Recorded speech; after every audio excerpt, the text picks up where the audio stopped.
Motivational speech इतने प्रेरक और शक्तिशाली है कि ये आपके जीवन में आने वाली सभी समस्याओं को जड़ से उखाड़ फेंकेंगे। और तो और ये आपको हारने के बाद एक बार फिर जीतने के लिए तैयार कर देंगे। आपके जीवन में दुख और निराश कभी नहीं आने देंगे। और यही नहीं, ये मोटिवेशनल स्पीच फॉर सक्सेस आपको हर परेशानी के ऊपर एक नया अवसर देखने की ताकत देंगे। जैसा मैंने आपसे कहा है बिल्कुल वैसा ही हो सकता है आपके साथ। बस इसे मन लगाकर सुने और इन्हें अपने जीवन में उतारें और इन्हीं के अनुरूप अपने आप को ढले। फिर देखिएगा, आपको सफलता हासिल करने से कोई आपको रोक नहीं सकता है। ये मेरा आपसे वादा है। तो चलिए आगे बढ़ते हैं। जो हो चुका उसकी परवाह करना बंद करो। कुछ नया सोचो, नया करो और आगे बढ़ो। जो हो चुका अगर उसी में उलझे रहोगे तो आपका आज खराब हो जाएगा। मेरी इस बात को आप हल्के में ना ले। आप इतने समझदार हैं कि आप मेरी इस बात को अच्छे से समझ सकते हैं। अगर आप वाकई पीछे घटने वाली घटनाओं को दिन रात अपने दिल और दिमाग में दोहराते रहोगे तो आगे कुछ नया करने का निर्णय नहीं ले पाएंगे। आइए जानते हैं ऐसा क्यों होता है। ऐसा इसीलिए होता है कि आपका दिमाग जब बुरी घटनाओं विचार से भरे होते हैं तो ये अच्छे और प्रेरक विचार पैदा नहीं कर पाते हैं और आप हर काम में असफल हो जाते हैं। इसीलिए मेरी मानिए, जो हो चुका उसे भूलकर एक नई शुरुआत करें। मान लीजिए एक कमरे में किताबों को एक विशाल ढेर लगा दिया जाए और आपको एक विशेष किताब का नाम बताया जाए और उस किताब को उस कमरे में लगे विशाल ढेर में से ढूंढकर लाने को कहा जाए तो आपको कितना समय लगेगा? मुझे लगता है आपको बहुत समय लगेगा, है ना? लेकिन उन्हीं किताबों को करने से बुक शेल्फ में रख दिया जाए तो आपको उस विशेष नाम वाली किताब को ढूंढने में बहुत ही कम समय लगेगा। मेरी इस बात से आप सहमत हैं कि नहीं? मुझे लगता है आप सहमत हैं। जिस तरह से किताबों की ढेर से कमरा भरा है, ठीक उसी तरह से हमारा दिमाग विचारों के ढेर से भरा हुआ है।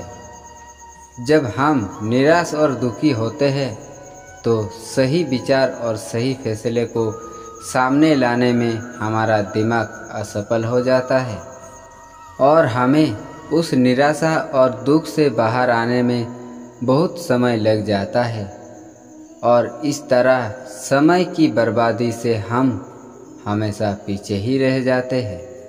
अगर आप अपने विचारों के ढेर को करीने से बुक शेल्फ की तरह दिमाग में रखें तो किसी भी परेशानी में हमारा दिमाग सही विचार और फैसले सही समय पर हमारे सामने लाकर रख देगा। ऐसा करने का सिर्फ एक तरीका है, बस आप हर सुबह मेडिटेशन करना शुरू करो, क्योंकि मेडिटेशन में वो पावर है जो आपको अंदर से कुछ कर गुजरने की ताकत देती है।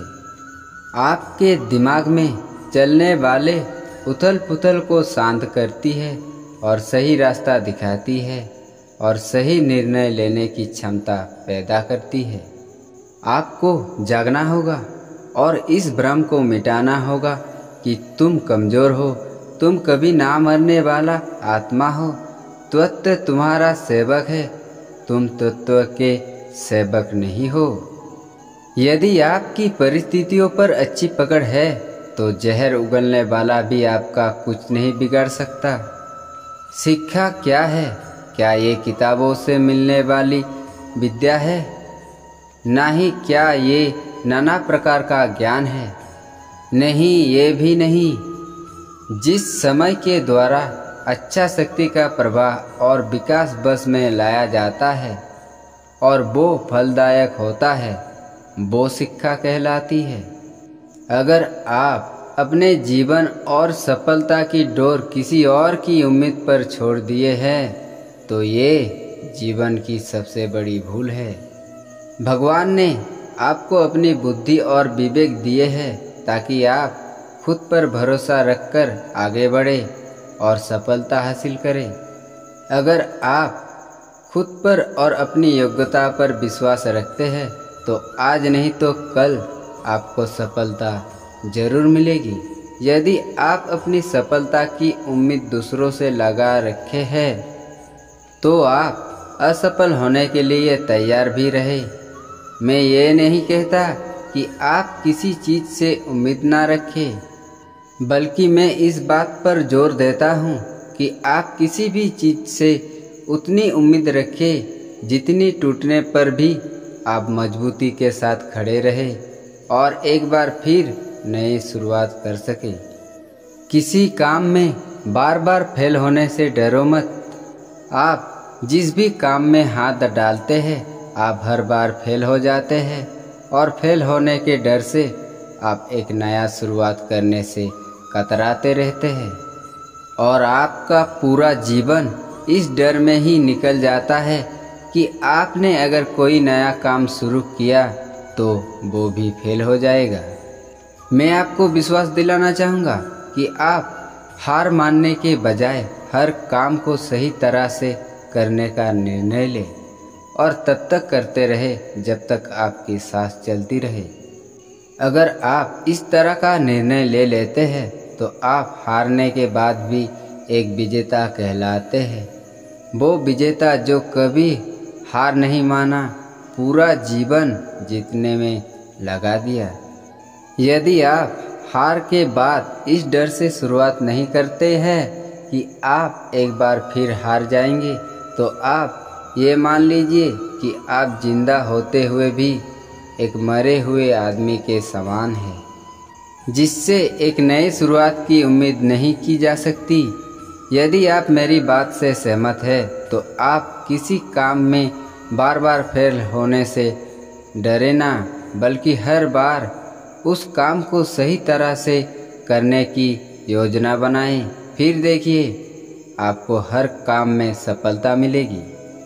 अगर आप चाहते हैं कि आपका हृदय पवित्र हो और उसमें भगवान का वास हो तो आपको बस ये करना है कि आप दूसरों की मदद करें, किसी की निंदा ना करें। अगर आप किसी की मदद के लिए हाथ बढ़ा सकते हैं तो ज़रूर बढ़ाइए। अगर नहीं बढ़ा सकते तो अपने हाथ जोड़िए, अपने भाइयों को आशीर्वाद दीजिए और उन्हें उनके मार्ग पर जाने दीजिए। मित्रों, आशा करता हूँ आज की वीडियो आपको अच्छी लगी होगी। अगर अच्छी लगी हो तो वीडियो को लाइक और चैनल पर नए हो तो चैनल को सब्सक्राइब और एक प्यारा सा छोटा सा कमेंट कर दें।